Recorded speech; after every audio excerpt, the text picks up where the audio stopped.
There should be multiple narratives rather than one overarching narrative of photographic history in this subject area. It will argue that this approach can build on Scotland's distinct regionalism, with the women responding to rural, urban and island contexts and communities, rather than just one idea of Scotland. I'll take a bit of time to set the context for the work and then move on to the curatorial dilemmas.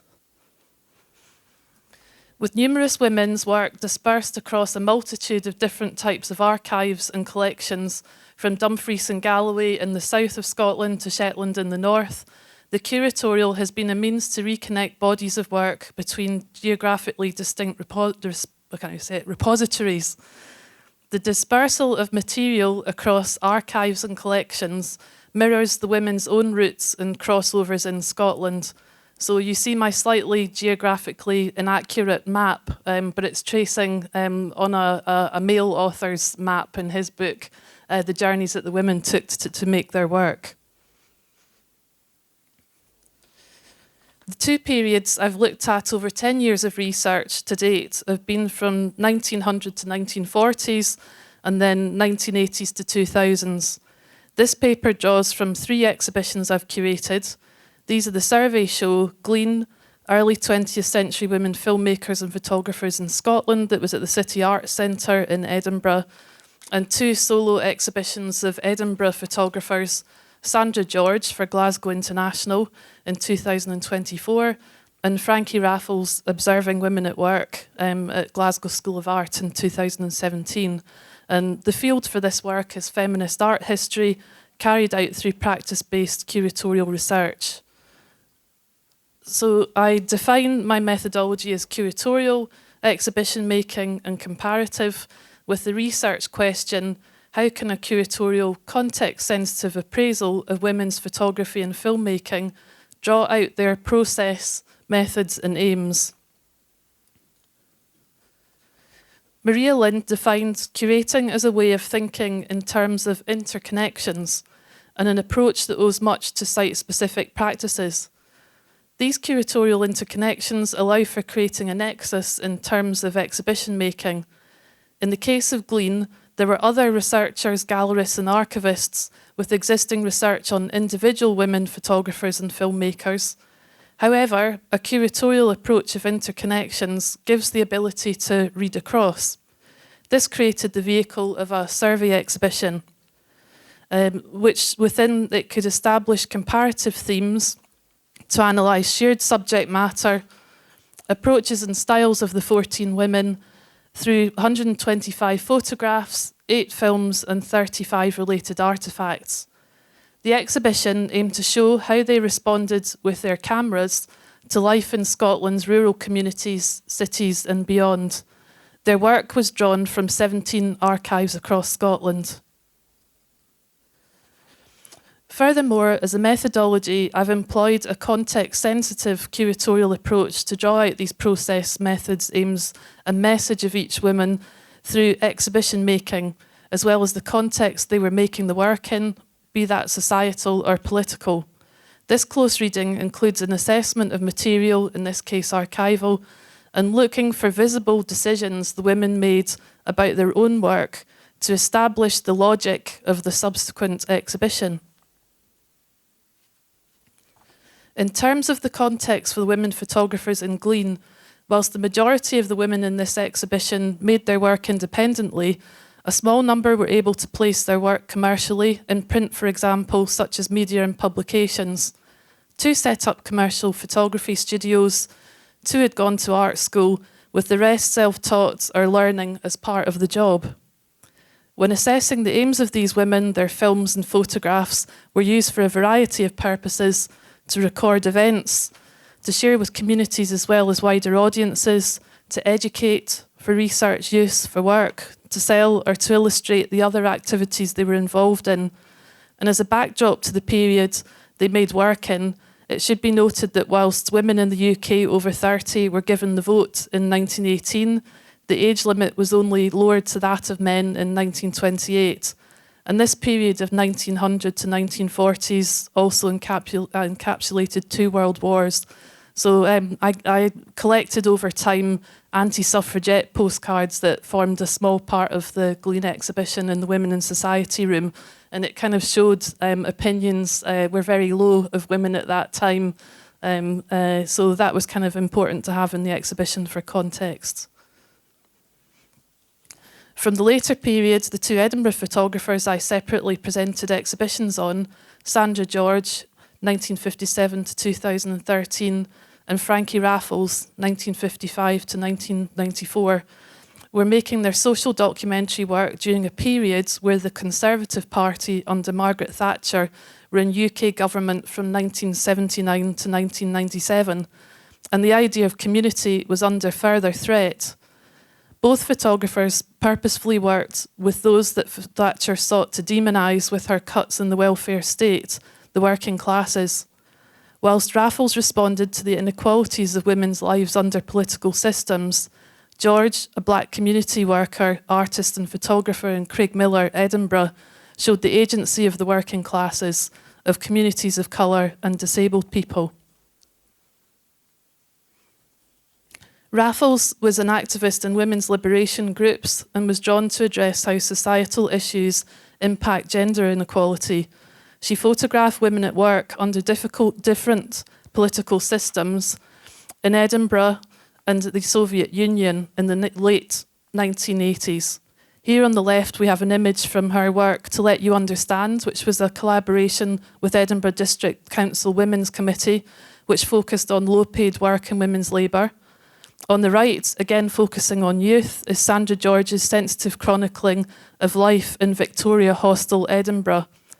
There is no evidence to date that whilst Raffles and George were in the same city that they were aware of each other. So the first curatorial dilemma, making a coherent exhibition while acknowledging multiple narratives. There's a distinct picture of Scotland as romantic and remote, peddled by male photographers from the early 20th century period, such as Werner Kissling and Alistair Alpin MacGregor. How did the women bring a different narrative? Early research for Glean uncovered that the women social documentary photographers and filmmakers had a different aim from male counterparts. Firstly, those women in particular working in rural areas all acknowledged in their work that a traditional way of life in Scotland, particularly the Highlands and Islands, it was fast disappearing. I.F. Grant's working photographs of often ruinous traditional cottages across Scotland track distinct regionalisms of build. Her photographic approach is similar to the amateur photographic survey movement over the early parts of the 20th century, who systematically recorded representations of old buildings for posterity. However, Grant was working independently, and her photographs were actually intended as aid memoirs to capture detail for architectural reconstructions she would have built at her outdoor Highland folk museum called Amfasca. Secondly, women like Dr. Beatrice Garvey in North Ronaldsay, Orkney, Margaret Fay Shaw in the South Uist, Jenny Gilbertson in Shetland, and Emmy M. Donaldson in Ardnamurchan were choosing to live for long periods of time in the communities that they were recording. This again was different from many male photographers who parachuted in to record island types in place.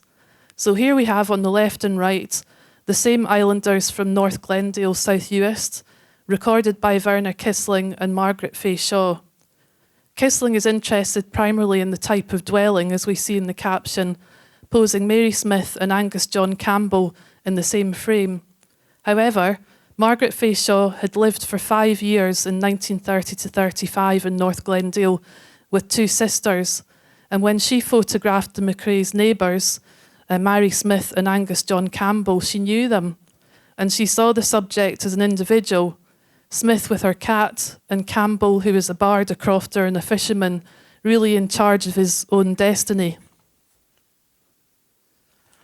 So in shaping the exhibition approach for Glean as a container that could hold nuance and difference while establishing a coherent narrative, I went through and discounted several approaches that engaged more with curatorial detail rather than an overview. These included a comparison of men and women social documentary photographers, or it could have been an exhibition of photographs comparing an overlap of subject, or even evidence that I'd uncovered where some of the women that their paths had crossed, or a comparison with UK and international women's social documentary photographers. So this is kind of what the exhibition could have focused on but didn't. However, I came to realise that a survey exhibition could, in terms of research, represent new knowledge by mapping out the wider picture of early 20th century women's social documentary filmmakers and photographers. And I drew out four themes which were really built from the women's processes, aims and methods to hold work from both rural and urban situations. These themes were nature, landscape and travel, capturing Scotland, recording communities and women in society. So the second dilemma, the woman as amateur photographer. The presumption that a woman photographer was an amateur and therefore less worthy of study in terms of quality of work was particularly prevalent in the early 20th century. This therefore became a curatorial dilemma for Glean. Thanks to Kodak, the boom of simple-to-operate cameras allowed the pastime of photography to become popular, with wider swathes of the general public, including women, as a hobby. Indeed, there's actually evidence, as we see here, one of the Glean photographers, Isabel Burton Mackenzie, she actually used a Kodak vest pocket camera to record the crafts women she was meeting in her role as travelling organiser of Highland Home Industries in 1912. And she actually would use the word, instead of photographing, she would say she was Kodaking somebody. That was in her diary. How could the exhibition respond to, counter or dispel the idea of the woman photographer as an amateur, in particular when the women would describe themselves in numerous ways: authors, filmmakers, folklorists, ethnographers, activists, community workers, teachers? A number of the women I was looking at would have not thought of themselves primarily as photographers. If to be a professional is to undertake every aspect of the photography process, this was only evidence that M.E.M. Donaldson taught herself chemistry in order to prepare her glass plates and take care of all the steps. It became important in the exhibition to consider how to counter what was 40 years later termed as the glass ceiling that kept women often considered as amateurs. The interpretation panels, therefore, became really important for each photographer, which I showed in the Women in Society room, and it became a way that I could have a systematic index covering category, subject, location, motivation, methods, camera type, dissemination, and archives where their work was held. As well as providing a context-sensitive approach to recording these aspects, it also gave a methodological approach to formalise each contribution to the genre of social documentary photography and dispute through evidence that photography was not a hobby. So the third dilemma, the danger of the curator speaking for the photographer. Furthermore, how should the curator represent individual women photographers when they are no longer there to speak for themselves? In Raffles' case, there was very little primary source evidence available on her approach to photography. I was very aware that I needed to be systematic in how I looked for her hand, such as the green or red felt tip pen marking her choice of image to print from her contact sheet, or how she made up her paste-ups that juxtaposed image and text. These were clear examples of her editing and selection processes in the archive, and therefore I let this evidence set exhibition logics in the exhibition Frankie Raffles Observing Women at Work. I utilised the formal aspects of her processes, such as her inclusion through captioning in Letraset, the dialogue with those she was photographing, to become formal exhibition devices. Where possible, these captions appear as vinyl lettering under framed works in the exhibition. This also showed Raffles' aim to clearly give the women a voice and draw out the ethnographic methodology in Raffles' work through inclusion of her captioning of the subjects. And the quotations are really important as they include the voice of the women's subjects. So, further dilemma, curating a historical exhibition from a contemporary time frame, work versus biography. What methods can be employed when curating a historical exhibition from a contemporary time frame in order to acknowledge issues arising from class, privilege, sex and race, there requires to be a recognition of, in the case of Glean, a century of political, cultural and societal change between the works and present day. To find a metaphor for this, I chose the grouping of 4 examples of birds' nests by Garvey, Donaldson, Shaw and Gilbertson. The captioning indicated that these women were not grouped together in this exhibition purely because of, like eggs in a nest, purely because of their biological gender. All 14 of the women's backgrounds were different to those they recorded. All were white. None of the women were native to the communities they photographed or filmed. All had some form of independent means, key in terms of privilege in making their endeavours possible. How can a curatorial methodology broaden the response to feminist practice beyond a purely biographical approach? I chose to consider exhibition layout as a way to consider the weighting of biography versus the work itself. In Glean, the layout of the exhibition was such that the visitor encountered the works by the women first, in the first exhibition hall, and only arrived at biography in the second room, in the Women in Society section. Another curatorial simplification may have been to present each woman in her own section, to give a recognisable and finite overview for the viewer. However, taking a comparative curatorial methodology, the women's work was instead combined under the themes, which offered the opportunity to compare styles and approaches. However, for the exhibition of Sandra George's work, self-portraiture was key as part of her practice. She used it as a tool to explore her own identity as a black woman and her identity as a mother, with further portraits of her relationship with her son Tyler as a baby and in childhood. Furthermore, the biographical nature of George's work is so important in terms of representation and equality when archives have become a predominantly white pursuit, both for audiences and for a generation of black and people of colour practitioners.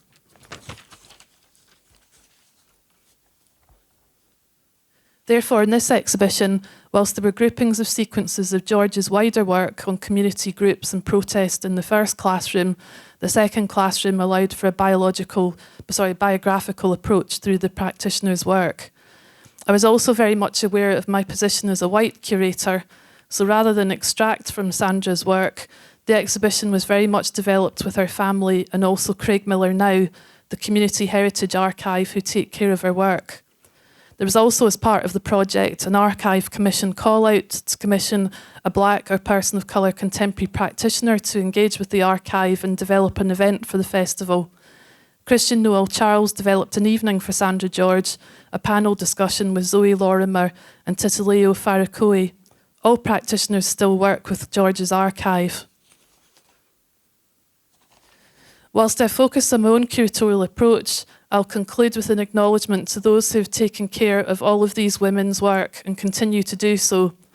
I believe a collective, rather than a Thatcherite, individualistic approach is required to raise the profile of these women's work, with people bringing their own experiences and care to it.